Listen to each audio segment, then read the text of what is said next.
नमस्कार। आज मैं आप लोगों को जो प्रीवियस ईयर 2023 का जो क्वेश्चन पेपर है, ठीक है, बोर्ड का, वो आप लोगों को जो है सॉल्व कराने वाले हैं। ठीक है, हाँ, 2023 का मतलब क्वेश्चन पेपर सॉल्व कराएंगे। तो उसमें आपका सेक्शन वाइज है, section A, section B, section C, section D, इस तरह से है। सेक्शन ए में आपका क्या है कि ऑब्जेक्टिव टाइप क्वेश्चन है, और ऑब्जेक्टिव टाइप क्वेश्चन जो है 20 क्वेश्चंस रहता है। ठीक है, हाँ, 20 क्वेश्चंस में आपका जो है मतलब 2 क्वेश्चंस ऐसा है जो कि आपका एसर्शन रीजन से रिलेटेड है। ठीक है, हाँ, और बाकी जो है आपका जो है short questions, multiple type questions रहता है। ठीक है, तो यहाँ पर जो है आपका पहले हम स्टार्ट करते हैं। 5 क्वेश्चंस ऐसे लिखे हैं और 5 क्वेश्चंस को पहले सॉल्व करते हैं, फिर जो है आगे बढ़ेंगे। ठीक है, हाँ, क्वेश्चन नंबर 1 जो है वो क्या है कि देखिए, if P square equal to 32/50 then P is, तो पी का वैल्यू क्या होगा। ठीक है, इसका जो है ऑप्शन देखिएगा, तो ऑप्शन में आपका क्या बोल रहा है कि पी स्क्वायर इक्वल टू 32/50 है, तो पी का वैल्यू क्या होगा। ऑप्शन में बोल रहा है कि इंटीजर, ऑप्शन नंबर बी में बोल रहा है कि रैशनल, ऑप्शन नंबर सी में बोल रहा है इरेशनल, ऑप्शन नंबर डी में बोल रहा है होल नंबर। इस तरह का बात किया है। ठीक है, तो इसमें आपको देखना है कि पी स्क्वायर का वैल्यू जो है 32/50 है, तो पी का वैल्यू क्या होगा। इसको सॉल्व करके आप देख सकते हैं। यहाँ पर देखिए, यहाँ पर है पी स्क्वायर इक्वल टू 32/50 है, इसको कैंसिल करेंगे तो ये 16 और ये आपका कितना आ गया 25, यानी पी स्क्वायर का वैल्यू 16/25, देन पी का वैल्यू √16/25 इक्वल टू 4/5। अब बता सकते हैं कि 4/5 क्या है। 4/5 क्या है न, रैशनल नंबर है। क्यों? बिकॉज रैशनल नंबर का डेफिनेशन आपको पता है कि it can be represented in the form of p by q, and where p and q are integers and q not equal to 0 and it has no any common factor other than 1। तो वही चीज है यहाँ पर देखिए, 4/5 ये हो गया आपका रैशनल, यानी एक नंबर का जो आंसर होगा वो क्या होगा, रैशनल नंबर। ठीक है, हाँ, एक नंबर में आपका आंसर लिख लीजिएगा, ये होगा रैशनल नंबर। ठीक, क्वेश्चन नंबर 2 की बात करें तो उसमें क्या दिया है, the distance of the point -68 from x axis is. ठीक है, -68 जो पॉइंट है वो एक्स एक्सिस से कितने डिस्टेंस पर है, ये फाइंड करना है। ठीक है, हाँ, -6 और 8 की जो बात किया है, यहां पर देखिए -6, 8 जो है वो कितने डिस्टेंस पर है एक्स एक्सिस से। तो यहां पर देखिए, हाँ, हमको ये ड्रॉ कर लेते हैं एक्स एक्सिस और वाई एक्सिस। ये हो गया एक्स एक्सिस, ये हो गया वाई एक्सिस। हाँ, सपोज कीजिए कि -6, 8 यहाँ पर एक्स एक्सिस में नेगेटिव एक्सिस पर होगा -6। सपोज कीजिए ये -6 है और ये मान लेते हैं कि यहाँ पर 8 है। ये जो -6, 8 पॉइंट होगा वो कहां पर होगा, इसका मतलब ये पॉइंट इस जगह पर होगा। ठीक है, ये हो गया -6, 8। ठीक है, ये पॉइंट क्या हो गया, -6 और 8 हो गया। ठीक है, आपको क्या पूछा है, क्वेश्चन बोल रहा है कि एक्स एक्सिस से कितने डिस्टेंस पर है। एक्स एक्सिस कहां पर है, देखिए ये वाला लाइन एक्स एक्सिस है, इस लाइन से ये जो -6, 8 है वो कितने डिस्टेंस पर है। तो कितने डिस्टेंस पर है, नहीं, ये वाला डिस्टेंस हो जाएगा इसका, इतना डिस्टेंस क्या है, यहां से इसको y एक्सिस पर अगर हम देखें, ये आपका ओरिजिन 0 0 से अगर हम देखें तो ये 8 यूनिट की बात कर रहा है। यहां से यहां तक का डिस्टेंस कितना है, 8, यानी इसका आंसर कितना होगा, 8 यूनिट। ठीक है, यही आपका आंसर हो जाएगा क्वेश्चन नंबर 2 का। क्वेश्चन नंबर 3 में देखिए, क्वेश्चन नंबर 3 में बोल रहा है the number of quadratic polynomials having zeros -5 and -3 is. ठीक है, क्वेश्चन क्या बोल रहा है कि क्वाड्रेटिक पॉलिनोमियल्स की संख्या कितना होगा अगर उसका जीरोस -5 और -3 है। -5 और -3 नंबर जो है वो जो है कितने क्वाड्रेटिक पॉलिनोमियल को मतलब कितने क्वाड्रेटिक पॉलिनोमियल का जीरोस हो सकता है। -5 और -3 कितने ऐसे क्वाड्रेटिक पॉलिनोमियल को वो सेटिस्फाइड कर सकता है। तो जीरोस का मतलब क्या होता है, जीरोस मतलब होता है कि the values of variable which satisfied the polynomial, जो पॉलिनोमियल को सेटिस्फाइड करता है। तो -5 -3 कितने पॉलिनोमियल को सेटिस्फाइड कर सकता है। ठीक है, तो ये कॉमन सेंस वाली क्वेश्चन है कि मतलब -5 और -3 जो है ऐसे बहुत सारे पॉलिनोमियल्स हैं जिसको कि वो मतलब सेटिस्फाइड कर सकता है। ये किसी ऐसा बात नहीं है कि ये किसी एक ही पॉलिनोमियल ऐसा है जिसको कि वो सेटिस्फाइड करेगा, ऐसा तो है नहीं। -5 -3 बहुत सारे पॉलिनोमियल का जीरोस हो सकता है। ऑप्शन में इसका दिया हुआ है कि 1 पॉलिनोमियल, 2 पॉलिनोमियल, 3 पॉलिनोमियल और मोर देन 3। तो इसका अगर ऑप्शन देखिएगा तो इसका ऑप्शन में क्या हो जाएगा, 3 नंबर का आंसर हो जाएगा 3 का आंसर होगा मोर देन 3, 3 से ज्यादा, मोर देन 3 इसका आंसर हो जाएगा। ठीक है, हाँ। नेक्स्ट क्वेश्चन है question number 4, the point of intersection of the line represented by 3x minus Y equal to 3 and y axis is. Question क्या है कि ये जो पॉइंट ऑफ इंटरसेक्शन है किसका, y एक्सिस का और this equation 3x minus Y equal to 3 का इंटरसेक्शन पॉइंट क्या है। ठीक है, y एक्सिस और इस इक्वेशन का इंटरसेक्शन पॉइंट क्या है। तो आपको पता है कि y एक्सिस जो है, y एक्सिस में x का वैल्यू कितना होता है, x का वैल्यू 0 होता है, 0 होता है। ठीक है, y एक्सिस में आप कहीं पर भी देखिएगा उसका जो वैल्यू होगा उसमें जो है x का वैल्यू होता है वो क्या होता है, 0 होता है। तो x का वैल्यू अगर 0 है तो आपको y का वैल्यू फाइंड करना होगा। ठीक है, ऑलरेडी y एक्सिस का इंटरसेक्शन पॉइंट पूछ रहा है, तो ये है y एक्सिस और ये है x एक्सिस। ठीक है, और इसमें आपको पूछ रहा है, ये इक्वेशन है 3x minus Y equal to 3। तो y एक्सिस पर कहीं पर भी हम देखेंगे तो यहाँ पर x का वैल्यू क्या होता है, 0 होता है। आपका इक्वेशन क्या दिया हुआ है, इक्वेशन है 3x minus Y equal to 3। तो ये x का वैल्यू क्या करेंगे, यहाँ पर पुट कर देंगे, तो ये कितना होगा 3 into 0 minus Y equal to 3। तो ये हो गया 0 minus Y equal to 3, minus Y equal to 3, then Y equal to minus 3। और x का वैल्यू कितना है, x का वैल्यू 0 है, यानी x एक्सिस का वो कौन सा पॉइंट हो जाएगा, 0 माइनस 3। इसका जो आंसर होगा वो होगा 0 माइनस 3। ठीक है, इस पॉइंट पर ये इंटरसेक्ट करता है। ठीक है, क्वेश्चन नंबर 5 की ओर बढ़ते हैं। क्वेश्चन नंबर 5 में क्या है, the circumference of two circles are in the ratio 4:5, what is the ratio of their radius. ठीक है, आपका सर्कमफेरेंस ऑफ टू सर्कल्स का रेशियो दे दिया है। ठीक है, आपको पता है सर्कमफेरेंस ऑफ सर्कल क्या होता है, 2 पाई आर, ये तो पता है पहले से। अब देखिए यहाँ पर दो सर्कल की बात किया है जिसका सर्कमफेरेंस का रेशियो 4:5 है, आपको उसके रेडियस का मतलब रेशियो फाइंड करना है। ठीक है, तो जो फर्स्ट सर्कल है, ऐसा करते हैं कि दो सर्कल है तो एक सर्कल के रेडियस को कैपिटल आर ले लेते हैं, दूसरे सर्कल को स्मॉल आर ले लेते हैं। ठीक है, तो यहाँ पर जो है एक सर्कल, फर्स्ट सर्कल का अगर हम कैपिटल आर लेते हैं तो इसका सर्कमफेरेंस क्या होगा, सर्कमफेरेंस 2 पाई कैपिटल आर, और एक क्या होगा 2 पाई स्मॉल आर, और इसका रेशियो है 4/5। ठीक है, 2 पाई कैंसिल हो गया, यहाँ पर क्या आया, r by small r is equal to 4/5। क्या फाइंड करना है, रेशियो ऑफ देयर रेडियाई। तो रेशियो यहाँ पर क्या हो गया, यही तो निकल रहा है, r/r इज इक्वल टू 4:5। यही आपका क्या हो गया, आंसर हो गया क्वेश्चन नंबर 5 का। ठीक है, फिर क्वेश्चन नंबर 6 पर। ठीक है, देखिए क्वेश्चन नंबर 6,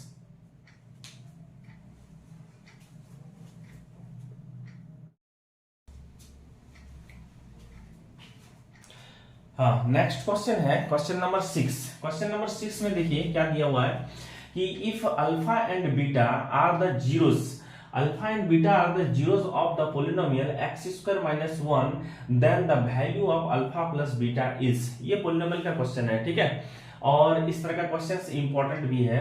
अल्फा और बीटा अगर दो जीरोस है और क्वाड्रेटिक पोलिनोमियल क्या दिया हुआ है, x² माइनस 1 का, then find the value of alpha plus beta. आपको पता है कि general formula of quadratic polynomial क्या होता है। ये क्वेश्चंस का देखिए इक्वेशन जो पोलिनोमियल दिया है x² माइनस 1, इसको अगर हम स्टैंडर्ड फॉर्म में लिखते हैं क्वाड्रेटिक पोलिनोमियल का, तो ये क्या होता है कि ax², यही ना लिखते हैं कि ax² plus bx plus c quadratic polynomial का जनरल फॉर्मूला होता है, ax² plus bx plus c, ये होता है general formula of quadratic polynomial. अगर इस फॉर्म में अगर हम लिखेंगे तो ये क्या लिखाएगा 1 इंटू x², और प्लस में क्या होगा ना, ये 0 इंटू एक्स लिखेंगे और प्लस c की जगह पर -1, ऐसा है 1x² प्लस 0 इंटू एक्स और माइनस में क्या होगा 1। ठीक है, आपको क्या पूछा है, अल्फा प्लस बीटा। फॉर्मूला हमको पता है कि alpha plus beta is equal to sum of zeros is equal to -b by a। -b मतलब क्या होता है कि कोफिशिएंट ऑफ x और बाय में कोफिशिएंट ऑफ x², ये हमको पता है। ठीक है, तो यहाँ पर देखिए फॉर्मूला के हिसाब से alpha plus beta is equal to -b by a होता है।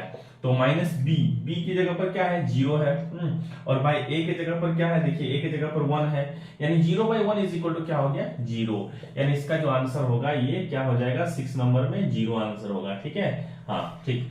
7 नंबर क्वेश्चन देखिए। ठीक है, 7 नंबर क्वेश्चन में आपका क्या है, cos² theta by sin² theta और माइनस में 1 बाई sin² थीटा इज। हाँ, इसका वैल्यू आपको फाइंड करने बोल रहा है कि cos square theta by sine square theta minus 1 by sine square theta is क्या होगा। ठीक है, बहुत ही सिंपल क्वेश्चन है, बहुत ही सिंपल। ठीक है, और ये जो है इसीलिए बोलते हैं ना कि स्टैंडर्ड वाला जो है ऐसा मतलब टेंशन लेने की जरूरत नहीं है कि स्टैंडर्ड लिए हैं तो जो है क्वेश्चंस बहुत हार्ड आएगा, तो फिर जो है या तो एनसीईआरटी के बाहर आएगा, ऐसा कुछ नहीं है। जितना सारा क्वेश्चंस है वो सारा का सारा एनसीईआरटी बेस्ड क्वेश्चन ही रहेगा। ठीक है, इसलिए आप लोग एनसीईआरटी को जो है बहुत ही अच्छे से पढ़ लीजिए, बहुत अच्छे से रिवीजन कर लीजिए। हाँ, एकदम फुल्ली आपका मतलब श्योर रहिए कि आपका एनसीईआरटी से ही क्वेश्चन आएगा। हाँ, एक दो क्वेश्चंस ऐसे हो सकते हैं जो एनसीईआरटी बेस्ड ही रहेगा, बट हो सकता है थोड़ा सा उसको घुमा दिया जाए। ठीक है, वो अलग बात है, लेकिन जनरली आपका क्या रहेगा कि एनसीईआरटी बेस्ड सारा क्वेश्चंस रहेगा। ठीक है, ये क्वेश्चंस भी देखिए कितना सिंपल क्वेश्चंस है। cos square theta by sine square theta, आप लोगों को पता है cos square theta, cos theta by sine theta क्या होता है? cos theta by sine theta is equal to cot theta, square में है तो क्या हो जाएगा cot स्क्वायर थीटा, और माइनस में 1 by sine square theta is equal to cosec square theta, इसको लिख सकते हैं cosec स्क्वायर थीटा। एक फॉर्मूला पढ़े थे क्या, cosec square theta minus cot square theta is equal to 1, ये फॉर्मूला पढ़े है ना, cosec square theta minus cot square theta is equal to 1। तो इसमें क्या है, माइनस को कॉमन ले लेंगे तो ये आपका क्या आ जाएगा cosec स्क्वायर थीटा और माइनस में cot स्क्वायर थीटा, तो ये हो गया माइनस, और इसका वैल्यू कितना होता है 1, यानी इसका आंसर क्या आ जाएगा -1। ठीक है, क्वेश्चन नंबर 7। ठीक, हाँ, उसके बाद देखिए नेक्स्ट क्वेश्चन किस पर आते हैं, क्वेश्चन नंबर 8। क्वेश्चन नंबर 8 ध्यान दीजिए क्या बोल रहा है। ठीक है, कि if triangle PQR similar triangle ABC, हाँ, PQ is equal to 6 centimeter, AB equal to 8 centimeter, and the perimeter of triangle ABC is 36 centimeter, then the perimeter of triangle PQR is। ठीक है, ये आपका क्वेश्चन जो है क्या बोल रहा है, देखिए सिमिलर ट्रायंगल से रिलेटेड है। सिमिलर ट्रायंगल का जो पेरीमीटर का बात कर रहा है उसमें क्या होता है कि ऐसे सिमिलर ट्रायंगल्स क्या होता है कि उसका साइड्स प्रोपोर्शन में होता है। दो अगर ट्रायंगल सिमिलर है इसका मतलब उसका all sides are in proportion, सारे साइड्स जो है प्रोपोर्शन में होते हैं। ठीक है, तो यहाँ पर देखिए दो फिगर बना सकते हैं आप लोग जो है, दो फिगर बना लीजिए, एक ट्रायंगल ABC ले लीजिए, दूसरा PQR ले लीजिए। एक PQR है तो पहले ले लीजिए PQR ट्रायंगल, और दूसरा क्या है, एक ABC ले लीजिए। ठीक है, हाँ, एक छोटा एक बड़ा थोड़ा सा जो है डिफरेंट होना चाहिए, हाँ, नहीं तो क्या हो जाएगा वो सिमिलर नहीं होकर के वो क्या हो जाएगा कंग्रुएंट हो जाएगा।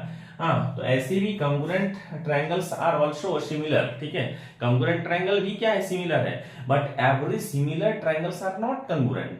सारे सिमिलर ट्रायंगल कंग्रुएंट नहीं है, लेकिन जो है सारे कंग्रुएंट ट्रायंगल जो है वो ऑलवेज क्या होता है कि सिमिलर होता है। ठीक है, हाँ, तो PQR है और यहाँ पर क्या लिखेंगे, ये अगर आप ABC लिखेंगे तो यहाँ पर क्या है PQ is equal to 6 centimetre और AB is equal to 8 centimetre. ठीक है, हाँ, चलिए, और फिर क्या बोल रहा है कि पेरीमीटर ऑफ ट्रायंगल ABC का जो पेरीमीटर है वो कितना है 36 सेंटीमीटर।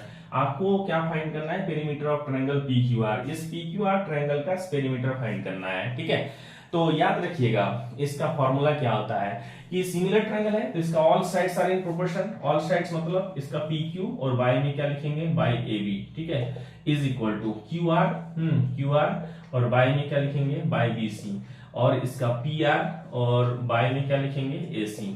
ये जो साइड्स है ये क्या होता है प्रोपोर्शन में होता है, और इज इक्वल टू ये किसके इक्वल होता है, अगर पेरीमीटर पूछे तो इज इक्वल टू पेरीमीटर, पहले कौन सा ट्रायंगल ऊपर में कौन सा साइड है PQR का, तो is equal to perimeter of triangle, is equal to क्या होता है ना पेरीमीटर ऑफ ट्रायंगल PQR, और बाय में क्या लिखेंगे ना पेरीमीटर ऑफ ट्रायंगल ABC। ठीक है, बाय में क्या होता है पेरीमीटर ऑफ ट्रायंगल ABC, यानी पेरीमीटर जो सिमिलर ट्रायंगल का जो पेरीमीटर होता है वो उसके साइड्स के प्रोपोर्शन के बराबर होता है। ठीक है, साइड्स के प्रोपोर्शन के बराबर।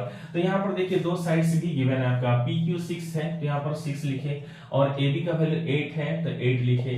पेरीमीटर ऑफ ट्रायंगल PQR नहीं है। ठीक है, और क्या बोल रहा है कि यहाँ पर पेरीमीटर ऑफ ट्रायंगल ABC दिया है, तो यहाँ पर लिख सकते हैं कि perimeter of triangle PQR, perimeter of triangle PQR, और बाय में क्या लिखेंगे, ये कितना है ABC का 36 है। इसको अगर सॉल्व करेंगे तो कितना आ जाएगा, देखिए इसको अगर सॉल्व करते हैं तो यहाँ पर लिखिए कि perimeter of triangle P Q R is equal to 6 into 36 by में 8, ठीक है।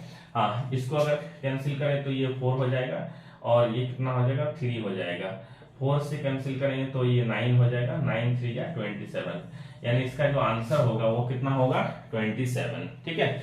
याद रखना है इसको जो है, इस चीज को याद रखना है कि पेरीमीटर जो है सिमिलर ट्रायंगल का जो पेरीमीटर होता है वो उसके साइड्स के प्रोपोर्शन के बराबर होता है, ठीक है। और अगर मान लीजिए इसी क्वेश्चन को चेंज करके पेरीमीटर के जगह पर एरिया दे दे, एरिया अगर फाइंड करने के लिए बोले तो क्या कीजिएगा, तो एरिया में क्या होता है ना, यहाँ पर साइड का रेशियो लिए है ना, तो उसमें एरिया में क्या हो जाएगा साइड के स्क्वायर का रेशियो, यानी तब यहाँ पर हो जाएगा P Q square by A B square, Q R square by B C square equal to P R square by A C square, और इज इक्वल टू क्या होगा ना area of triangle P Q R by में area of triangle ABC, इस तरह से लिखना है, ठीक है। ये आपका थ्योरम भी था जो कि अभी जो है न्यू पैटर्न पर ये रिड्यूस हो गया है, ठीक है। हाँ, तो इसको भी थोड़ा सा याद रखिएगा कि अगर एरिया निकालने के लिए बोल दिया जाए कि एरिया का रेशियो क्या होगा, तो उसके साइड्स के स्क्वायर के रेशियो के बराबर होता है क्या, उसके एरिया का रेशियो, ठीक है। हाँ, इसका आंसर कितना हो जाएगा 27 हो जाएगा, ठीक है। हाँ, इसके बाद चलते हैं क्वेश्चन नंबर आपका 9 नंबर, ठीक है। क्वेश्चन नंबर 9 देखिए क्या बोल रहा है। क्वेश्चन नंबर 9 है कि if the quadratic equation ax square plus bx plus c is equal to 0 has two real and equal roots then c is equal to, ठीक है। आपका देखिए क्वाड्रेटिक इक्वेशन से रिलेटेड क्वेश्चन है। क्वाड्रेटिक इक्वेशन में आपका जो है d, हाँ d मतलब डिस्क्रिमिनेंट, डिस्क्रिमिनेंट का वैल्यू आपको पूछ रहा है कि यहाँ पर देखिए ax square plus bx plus c is equal to 0, ये क्वाड्रेटिक इक्वेशन का जनरल फॉर्मूला है, ठीक है, general formula of quadratic equation. तो आपको यहाँ पर बोला है कि two real and equal roots, two real और इक्वल रूट्स के कंडीशन में क्या होता है ना, डी का जो वैल्यू होता है, डिस्क्रिमिनेंट का जो वैल्यू होता है वो इज इक्वल टू 0 होता है, ठीक है। हाँ, रियल और इक्वल रूट्स, और डी का वैल्यू अगर पॉजिटिव हो, डी जो है ग्रेटर देन 0 अगर होता है, तो ग्रेटर देन 0 की कंडीशन में क्या होता है ना, it has two real but unequal roots. Real तो होता है रियल एंड डिस्टिंक्ट रूट और अनइक्वल रूट्स, ठीक है, ये होता है डिस्टिंक्ट रूट होता है। और जो है डी अगर का वैल्यू अगर नेगेटिव हो जाए तो इसका मतलब it has no real roots, तब इसमें जो है क्वाड्रेटिक इक्वेशन का कोई रियल रूट्स नहीं होगा, ठीक है। इसको भी याद रखिएगा, ये नेचर ऑफ रूट्स के लिए बहुत ज्यादा इंपॉर्टेंट है, ठीक है, नेचर ऑफ रूट्स के लिए। तो यहाँ पर देखिए, यहाँ पर आपको क्या पूछा है कि ये दिया हुआ है क्वाड्रेटिक इक्वेशन, आपको बोल रहा है कि two real and equal roots है, तो आपको क्या निकालना है, सी का वैल्यू क्या होगा, ठीक है। बहुत ही सिंपल क्वेश्चन, सी का वैल्यू आपको फाइंड करने के लिए बोल रहा है। तो फॉर इक्वल रूट्स हमको पता है, we know that for equal roots क्या होता है, क्या लिखेंगे, for equal roots, for equal roots क्या होता है ना, डी इक्वल टू 0, तो d का वैल्यू होता है B square minus 4ac equal to 0। आपको क्या पूछ रहा है, c का value, c is equal to, तो यहां से लिख सकते हैं ये आपका हो गया B square equal to 4ac, तो c का वैल्यू क्या हो जाएगा ना, B square by 4a equal to c, यही आपका आंसर है। c का वैल्यू क्या हो जाएगा, बी स्क्वायर बाई 4a, ठीक है। Now in question number 10 number question पर देखिए, ये क्वेश्चन देखिए क्या बोल रहा है, और ये 10 नंबर का जो क्वेश्चन है ना, ये आपका मान करके चलिए कि बहुत ही ज्यादा इंपॉर्टेंट क्वेश्चन है, ठीक है। इस तरह का क्वेश्चंस आपका एक तो आपका हर एक बार पूछा है, और इस बार भी आशा करते हैं कि इस तरह का क्वेश्चन एक क्वेश्चन रहेगा ही शॉर्ट क्वेश्चन में, क्योंकि ट्रायंगल में जो आपका क्वेश्चन देता है शॉर्ट क्वेश्चंस, तो शॉर्ट क्वेश्चंस इसी तरह का क्वेश्चंस बन रहा है, ठीक है, इसी तरह का क्वेश्चंस ट्रायंगल में शॉर्ट क्वेश्चन है, तो आपको देना ही पड़ेगा। इस क्वेश्चन में क्या दिया हुआ है कि in the given figure D parallel BC, ये डी और बीसी क्या है, पैरेलल है। If AD equal to, AD का वैल्यू 3 दिया हुआ है, AB का वैल्यू 7 दिया हुआ है, और EC का वैल्यू 3 दिया हुआ है, find the value of AE, एक AE का वैल्यू क्या होगा। कंडीशन दे दिया है कि D और BC क्या है, पैरेलल है, तो D और BC अगर पैरेलल है तो इसमें जब भी हम किसी ट्रायंगल पर ये देखेंगे कि उसके एक साइड के पैरेलल में एक लाइन ड्रॉ किया हुआ है, इसका मतलब उसमें थेल सप्लाई होगा, तो इसमें क्या करना है, इसमें थेल सप्लाई करना है, ठीक है। 10 नंबर क्वेश्चन में अप्लाइंग थेल्स थ्योरम, हाँ इसमें थेल सप्लाई कर दीजिए। तो यहाँ पर जैसे लिखेंगे अप्लाइंग थेल्स थ्योरम, तो थेल सप्लाई करने पर क्या होगा ना, AD by DB, AD by DB is equal to AE by EC, AE by EC। AD का वैल्यू कितना दिया है, 3 दिया है। DB का वैल्यू देखिए, पूरा AB का वैल्यू 7 है और AD का वैल्यू 3 है, यानी DB का वैल्यू कितना हो गया, 7 माइनस 3 इक्वल टू 4 हो जाएगा, तो 3/4 लिखेंगे। और ये AE तो आपको फाइंड करने ही बोल रहा है, और EC का वैल्यू कितना है, 3 है, ठीक है। इसको जैसे क्रॉस मल्टीप्लाई करेंगे तो ये AE इज इक्वल टू कितना हो जाएगा, 3 इंटू 3 और बाय में 4, यानी 9/4। 9/4 को अगर आप डिवाइड करेंगे तो 2 पॉइंट कितना आ जाएगा, 25 आ जाएगा। यही आपका क्या हो गया आंसर, ठीक है। हाँ, तो ये आपका क्या है, क्वेश्चन नंबर 10 का आंसर है, ठीक है।